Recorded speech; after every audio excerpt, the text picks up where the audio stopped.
আজকে আমি একটি গল্প বলবো। তার নাম হলো খরগোশ ও শিকারী কুকুর। কোনো এক জঙ্গলে শিকারী কুকুর একটি খরগোশকে ধরার জন্য ছুটে যাচ্ছিল। খরগোশটি প্রাণের ভয়ে এমন জোরে দৌড়ালো যে 1 মিনিটের মধ্যে কুকুরটার চোখ থেকে অনেক দূরে চলে গেল।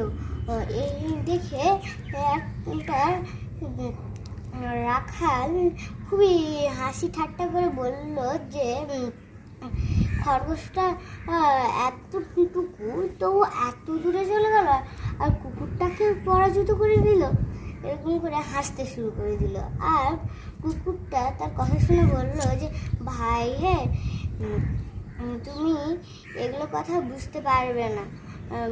খাওয়ার লোভে দৌড়ানো আর প্রাণ বাঁচানো ওগুলো অনেক তফাৎ আছে, তুমি এগুলো বুঝবা না। আর এই গল্পটা থেকে নীতিটা হলো প্রাণের ভয়ে সব কিছু করা সম্ভব।